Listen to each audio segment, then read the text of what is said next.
ನಾವು ವೀರಶೈವವನ್ನು ಕಟ್ಟಿಕೊಂಡು ಸ್ವತಂತ್ರ ಧರ್ಮ ಮಾಡ್ಲಿಕ್ಕೆ ಹೋದರೆ 1000 ವರ್ಷ ಆದರೂ ಆಗಲ್ಲ.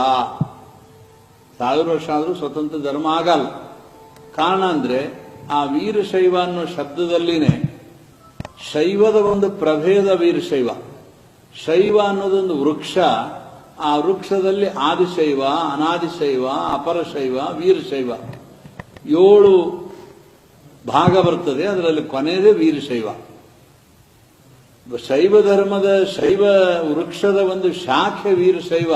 ಅದು ಪ್ರತ್ಯೇಕ ಮರ ಆಗಲ್ಲ. ಇದು ಬೆಳಕಿನಷ್ಟೇ ಸತ್ಯವಾದಂಥದ್ದು.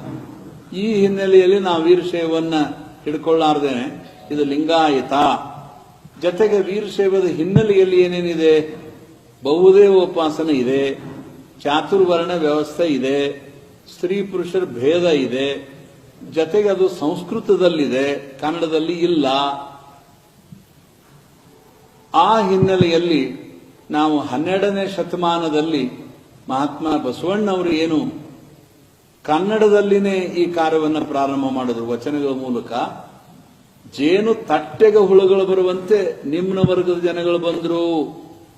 ಅನುಭವ ಮಂಟಪ ಇವತ್ತಿನ ಲೋಕಸಭೆಯ ಮೂಲ ಒಂದು ಕಾನ್ಸೆಪ್ಷನ್ ಅಂದ್ರೆ ಅನುಭವ ಮಂಟಪ.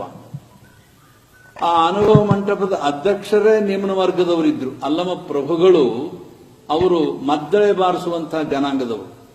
ಆದ್ರೆ ಬಹಳ ದೊಡ್ಡ ವೀರಶೈವ ಅಂತೇನು ನಮ್ಮ ಗುರುವರ್ಗದವರು ಹೇಳ್ತಾರೆ. ಈಗ ಅವ್ರು ಯಾರೂ ಬಸವಣ್ಣನನ್ನು ಗುರು ಅಂತ ಒಪ್ಕೊಳ್ಳಿಕ್ಕೆ ತಯಾರಿಲ್ಲ.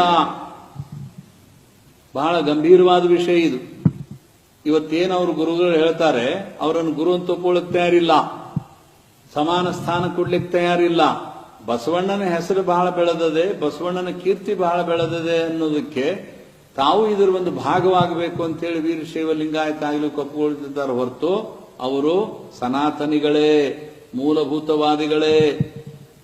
ಈ ಹಿನ್ನೆಲೆಯಲ್ಲಿ ಇವತ್ತು ಕಾಲದ ಬೇಡಿಕೆ, ಕಾಲದ ಬಯಕೆ ಬಸವಣ್ಣ. ಆ ದಿಶೆಯಲ್ಲಿ ವೀರಶೈವ ಲಿಂಗಾಯತ ಎರಡು